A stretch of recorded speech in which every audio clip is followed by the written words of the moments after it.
All right, everyone, so the first thing we need to do today is we need to dimension our lumber. Now, I have rough pieces from other projects that I've done, which is what I'm going to use to go ahead and put all this together, aka this is why I'm calling it the scrap bookshelf build. And to go ahead and continue with that theme, I have basically made all of my notes here on a paper plate, which I found hysterical, and it was used. You can see that there's a little bit of that on there. This is how much time I generally have. Now the numbers have changed a little bit, so what I'll do is as I'm running through everything, I'll go ahead and put the actual numbers online, but this is kind of a rough estimate. For example, I'm not doing 13, I'm gonna do 10 now because of the type of pieces that I have. And I'm still gonna stick with the 15-inch gap. I'm still gonna go ahead and have the 40 here and the 48 there. So we're gonna still have a nice robust bookshelf, but the really cool thing is I'm gonna take those scraps that I showed you earlier from the pallets and I'm gonna make a really pretty top out of those. But first we need to go ahead and dimension our lumber. So this is something that a lot of you are probably familiar with. Because I only have a job site saw, my fence only goes to 24 inches. And unfortunately, the piece that I'm working with is just a hair over 24 inches. So I'm not able to go ahead and make the cut that I want. But since I'm going to be using the entire piece of plywood to go ahead and make the walls of this item, what I'm going to do is I'm going to rip the plywood in half, around 11 and a half, 12 inches, and that way that I have a good cutting face, a nice straight end. Then I'm going to go ahead and flip the board around and I'm going to cut it and then go ahead and get my 10-inch gap that I am looking for.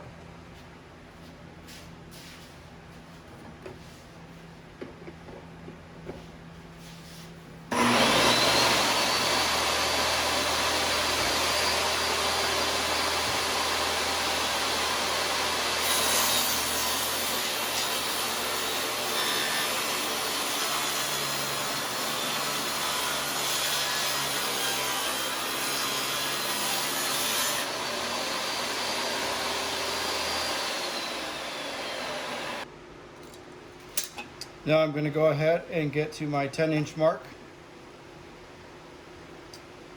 And remember, you want the line to be on this side, not on this side at the 10. So that's where my line is right there. And then you want to lock your table in.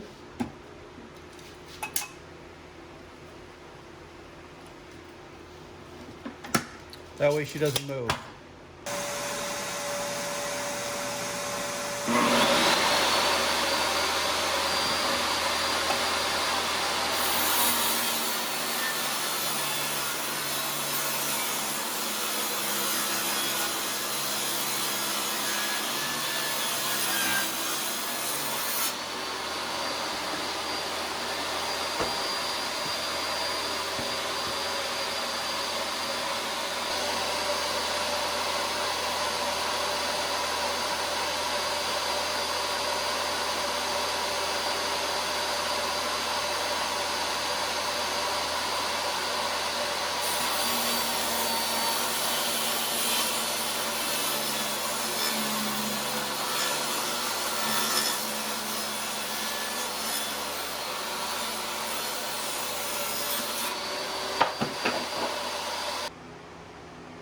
So right now, as you can see, this is my next piece I need to cut. It's a piece of 3/4 inch MDF.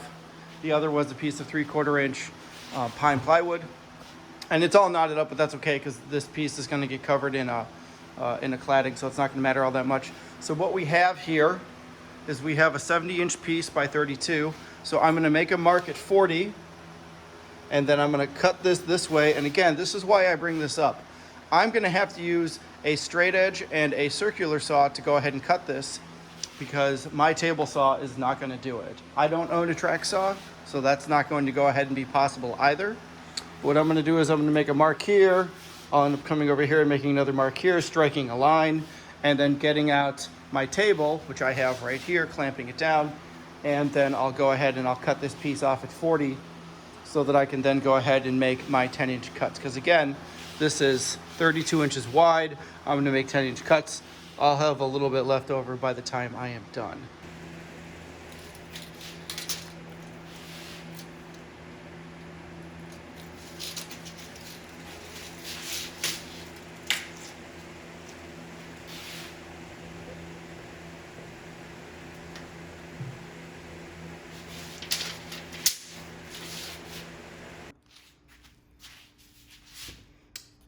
So here's the piece I'm cutting. You'll notice with my straight angle, I'm gonna go ahead and let it sit down like this. That way it's nice and close. It's basically what I'm gonna end up doing right here.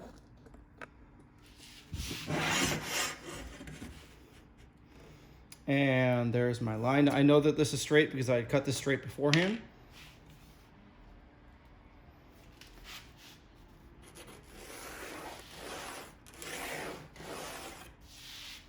And now I'll do the other side.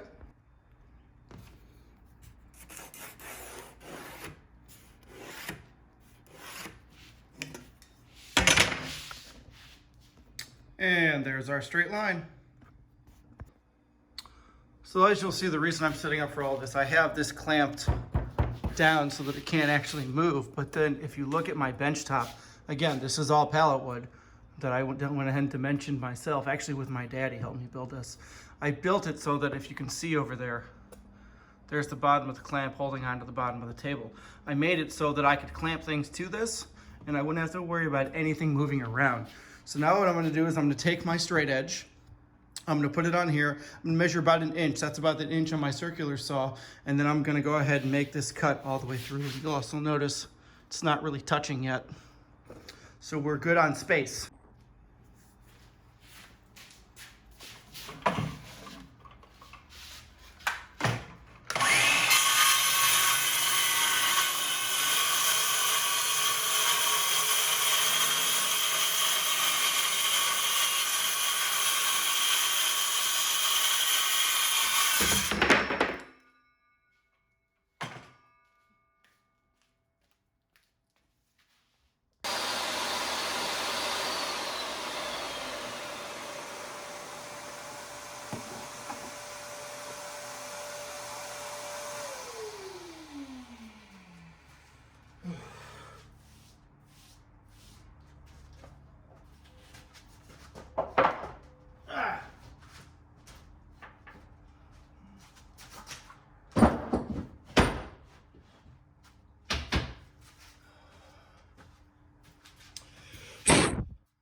Stay there.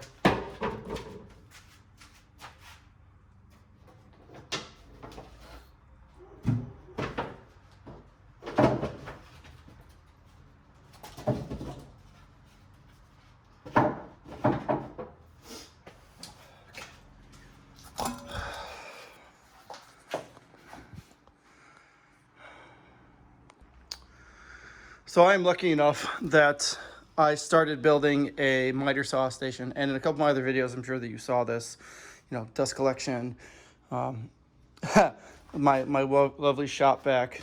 Right now it's hooked up to my table saw because of the cuts we were just making. But right now we're gonna go ahead and use my 12-inch sliding miter saw that I got from DeWalt. And the most interesting thing for me is, since I haven't finished the station yet, I'm still abusing it a little bit. So if you look over here, this is my stop block.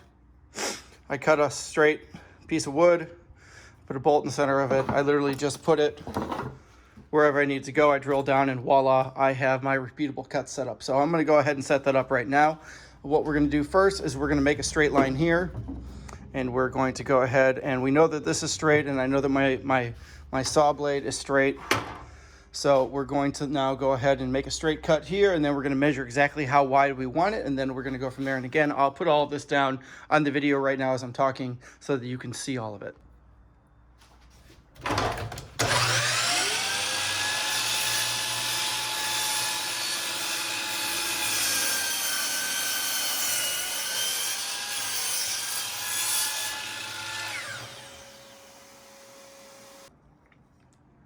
All right, so I drilled my stop block in right here. This is gonna be about 47 inches.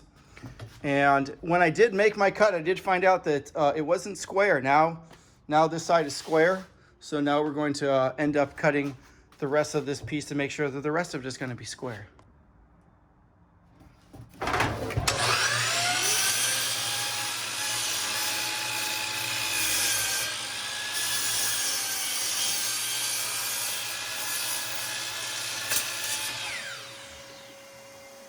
Nice and square.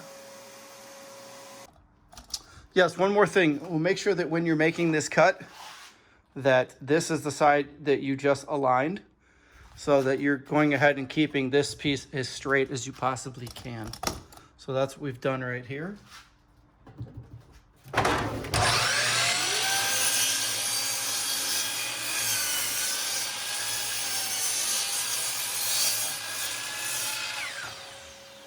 Again, you'll notice it's a little... Again, you notice it's kind of hard to tell, but it is a little bit off. That again is making so that we have a 90-degree face on what we just cut, along with having a 90-degree face on the one that we first cut. So another fun tip is we're going to go ahead and router in grooves into the side pieces of the bookcase so that we can insert our shelving. And what I'm going to do is I'm going to use this bit. So what I wanted you guys to see is that you take your 3/4 inch bit and you line it up, and you basically want to show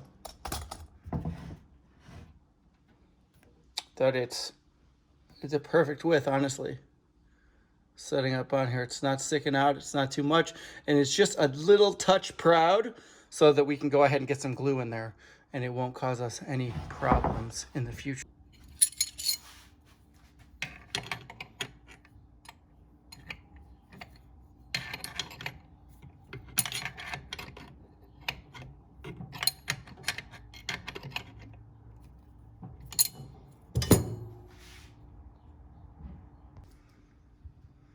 Okay, so now what I have here is I'm back at my workbench, and this is called a hold fast, and what I have put into the bench here, these are called dog holes. So you actually take, ooh-wee, doesn't want to come out at all. You take this piece, you put it in the hole, and watch this gap as I hit it. It's not going anywhere now. This sucker's not moving. Look at it, it's actually moving the table. It's so not moving. So now what we're gonna do is we are going to make 3 passes on here in 15-inch increments, and we are going to use that 3/4 inch bit that I showed you earlier. And since this is 3/4 inch plywood, we're only gonna go about halfway down. So I'll end up setting the bit here in a moment after I do some math and go ahead and scribe a couple of lines. So be back in a moment. All right, the other thing that I do is instead of measuring the thickness of the plywood, I just go ahead and I take my bit and I set it up. I undo this, I roll it down, and I get it to where it's right in the center of the plywood, and I'll do this to each piece, even though they came from the same stock. That way I am as close as I can be to being in the middle. So here's another fun little pro tip for you. Once you go ahead and you get this angle, then I'm lucky that this piece here is exactly 15 inches long, which is what we're going for. You want to strike a line and then take your offcut, put it next to it since it's the thickness that you're going for, and then strike another line.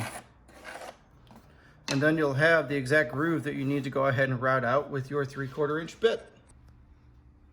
All right, everyone, so now I'm going to show you how to line up this cut. So we've gone ahead and we've measured the thickness from our plate to the top of our router bit. And we've gone ahead and we've measured out the line so that we know where the router bit's going to sit. Now what we're going to do is we're actually going to take our ruler here. We're going to measure it out just like so, right? So that's correct. We're then going to go ahead and transfer that same line. It's hard to see. Right up to there. We're then going to touch this to here. We're going to clamp this down onto here with our clamps. And then we're going to go ahead and make our cut and see how well we do. So wait for it. It's almost there.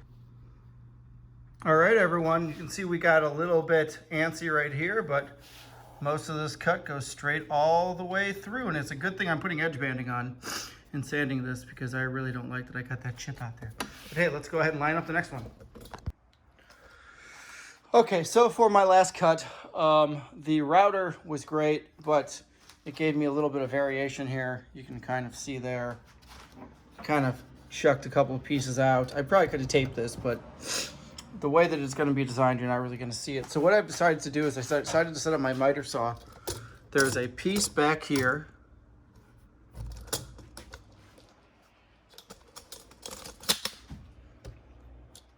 This guy right here, and you actually flip him down. He's usually up. You flip him down, and then there's a bolt right there that you go ahead and you adjust. And what that bolt does is it allows you to see, I'm going to tighten it right now, how deep you're going to go ahead and go. So I have this set up so that it goes about halfway down. And I'm going to go ahead and double check my measurements again to make sure that I'm right. But you'll notice I already did it on this piece right here. And it looks pretty good. And then I took my rasp. This guy right here. This is awesome Shishido out of Japan. It's the fine side and the rough side. It does a great work at cleaning up edges. And I've gone ahead and set that up for my third. I already checked to make sure this fits great. Now I'm going to go ahead and do it on this side right here. Okay, so I'm gonna line up my first cut.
All right, so as you can see, we got it nice and cleaned up, but there is a little bit of a discrepancy between the center and the ends. And the ends is actually what we're looking for. So now we're gonna take the rasp and we're gonna go ahead and knock that all down. Rough, smooth.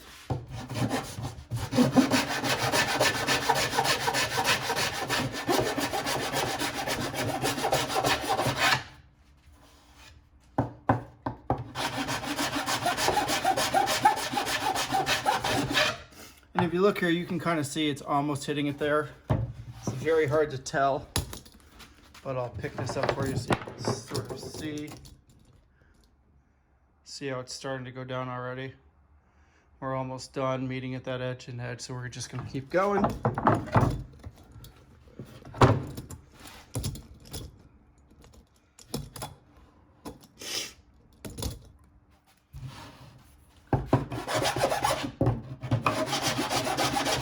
On the rough side, by the way.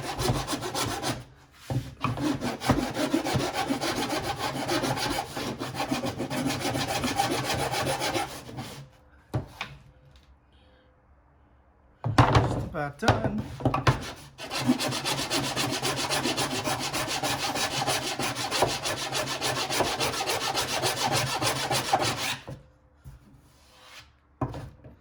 And a little smooth. Now we can take a look, and you'll notice that we've gotten exactly where we want to be. So as you can see, this guy fits in pretty good. It's enough room for glue right there, but when I go to this one,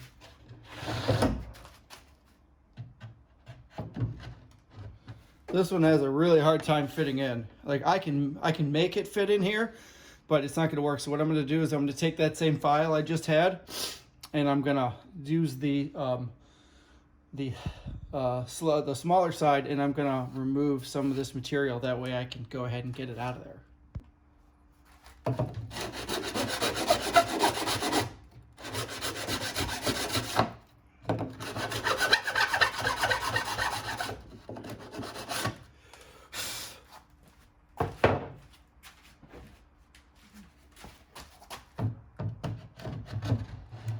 And look at that, like a glove. Fits right in there, nice and tight. We've got just a little bit of room in here. As you can see, there's a couple little spots there and there, even down in here, where glue can go ahead and sit. Now we're gonna go ahead and check out the remaining one. All right, so the next thing we gotta do is start gluing the joints. So I did the practice setup just to make sure everything worked. The joints were nice and tight. I'm going to start with the bottom, put that in, and then I'm going to go through and do the centers. And the reason that I'm doing the bottom first is because if you remember when we cut these, we cut them bowed in so that they'd be nice and tight. But unfortunately, that means that the top and the bottom have flared out. So now we need to go ahead and put in those first so that we can then put the remaining ones in. So I'm going to use some glue. And knowing that the glue is going to take a little bit of time to go ahead and set up, I'm then going to use my brad nailer, and I've got 2-inch brad nails in there, which should work fine for the MDF and the plywood that we have set up here.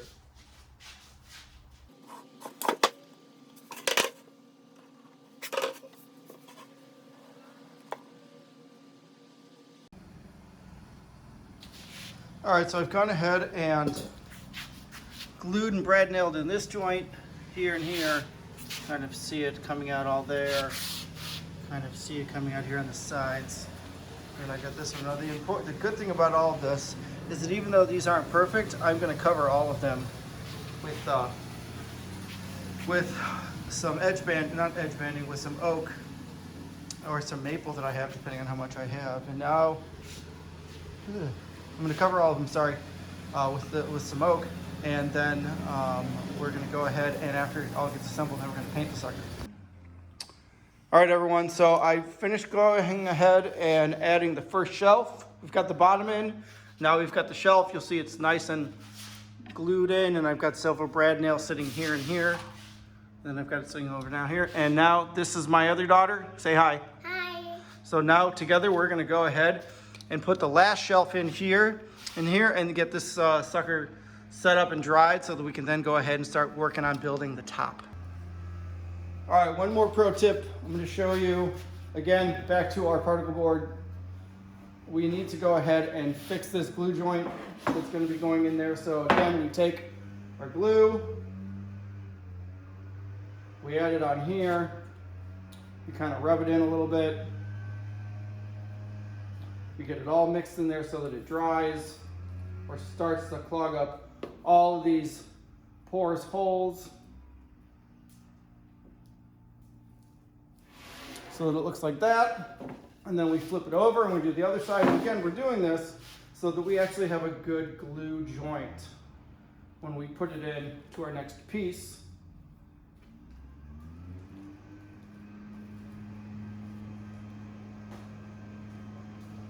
And forgive me, my neighbors right now are having their grass cut. So I've got the garage door shut so that you can't actually hear or see anything. But right now I'll show you my next tip. Now when you are working on putting benches together, or sorry, putting shelves in, you need to make sure that the joint that you are putting it in has glue on it as well. So we're going to take a little bit of glue and we're going to start it on this side. And we're going to let gravity take over. We'll do the same thing on the other side. Okay, that way we can go ahead and get glue in the joint so that when we pound our piece in, It would go like everything works out really easy. So we put this in, right, like this. we push it in. We then go ahead.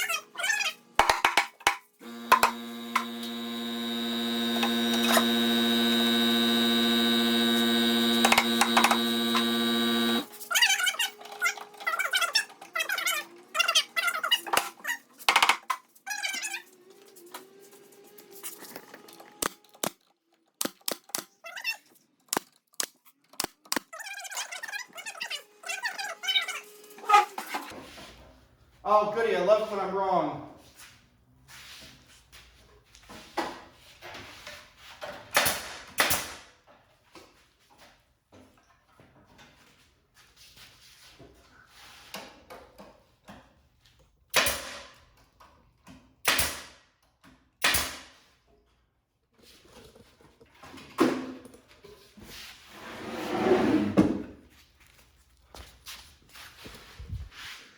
All right, so now this is all set up. We've got our bottom and our two shelves, and now we're gonna go ahead and work on our top.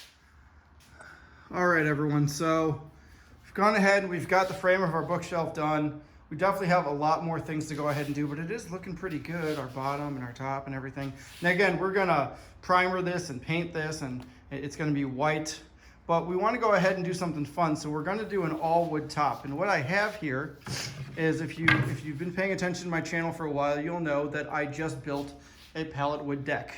And these are the pieces that are left over. So what I'm going to do is I've gone ahead and drawn out the size that I need. And I'm gonna take my 1-inch pieces, I'm gonna lay them down in here, and I'm gonna build a kind of puzzle so that I can then glue all of them together. We'll then let it sit, run it through a planer, and then we'll go ahead and put it down on our chop saw and then run it on our router. So stay tuned for more fun content. We've got our first piece lined up here, and we're past our marks on both sides. So we're gonna take a little bit of glue here and here.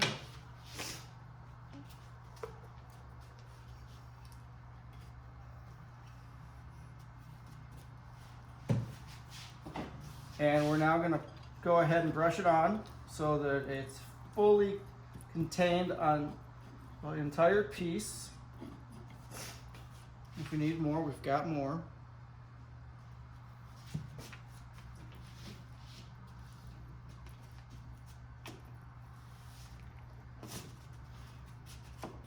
And then we're going to take our piece and lay it like so, put it up, and then we have some clamps here that we're going to use.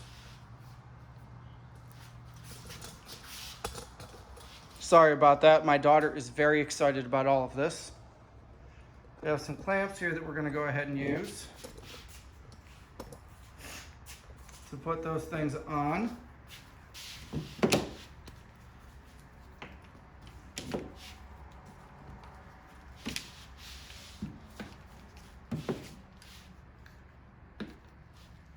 And now what you'll see is a montage. All right, everyone, so here's our first setup. We are 1, 2, 3, 4, 5, 6, 7, 8, 9 layers through, around 5 inches. So we're almost halfway there. I'm probably gonna make 3 more of these block setups and then glue them all together and then run that through my planer. And even though we're starting out with out about 1 inch on our stock, I have a feeling we're probably gonna be closer to like 3/4 of an inch, maybe even 5/8 by the time we're done. All right, everyone, so we're back. We've got about 11 inches here, and I just ran out of wood. So it's either I go get another pallet or I make this a little bit shy. If you remember, here's our base. See, I'm testing out an interior color. I want to see how that looks on there. And this will take a couple of coats because, you know, this is particle board. So I'm going to put a sealer down here first. I'm going to fill a bunch of cracks in here too. I got some plastic wood sandable filler, natural color. So we'll put that down all on the inside of here. This might actually be okay to use. If I put 2 or 3 coats down, I might just be able to sand it off before I do the final. But these knots and stuff, you know, they need a good coating over them so that they don't show through. Just to kind of give you guys an idea, the plan is to put this piece on. Yeah, you'll notice that there's glue squeezed out everywhere. I'm actually letting it dry. I'm gonna let it sort of fill in the little bit of gaps that are there, and then I'll scrape it off later and run it through my planer. I wanna see how well it actually shows up from a natural wood. I've done it before. It's not that bad depending on the type of wood that you're using. Obviously the filler is the best, or taking sawdust and glue and putting it together and throwing it on there would be the best. But right now I'm just trying something different. I wanna see how it works. If for whatever reason it doesn't work, then you know, I'm not out much. I'm just gonna end up scraping glue off anyways. So yeah, so that's kind of where we're at right now. I also have a couple of these guys that came through, so I need to pull those out. But if you look, our gaps came out pretty good, this whole thing. And I'm gonna go ahead and build the base for all this. So for right now, this is gonna be the first of at least 2 videos. So I wanted to go ahead and kind of give you an idea of what we're working on and what we're doing. I found some old paint, not old, it's probably 6 months old, but some white paint from inside my house that we're gonna go ahead and use. That's what's on here now with a little bit of a blue base underneath. I wanted to see how it looked. But I'll probably go ahead and edit this video in the next few days, probably put up a second explaining how the painting went, how the coating went, and what we're gonna end up doing. Oh, and just to give you an idea, I did some sample tests with a polyurethane, spar urethane, oil-based semi-gloss, which I have on other pieces. That's it right there. I think it looks pretty great. I did a matte interior, which I have on some other pieces. It's okay. And then wipe-on poly is usually what I like to use, the clear satin. But I think, you guys let me know down below. What do you think? My wife likes this one the most, the spar urethane. So go ahead and give me your comments. Tell me what you guys think. Tell me what you think of the content of the video. As always, I read all the comments and try to respond as quickly as I'm able to. And if you like this kind of content, please go ahead and let me know down below. As always, guys, if you like this kind of content, please go ahead and like, share, and subscribe. And again, if you have any questions or comments, please go ahead and leave them down below. And if you really like this kind of comment, please go ahead and give me a thumbs up and hit that notification bell. And again, that really helps me go ahead and build content and bring in more traffic with YouTube. All right, have a great day. Talk soon. Bye.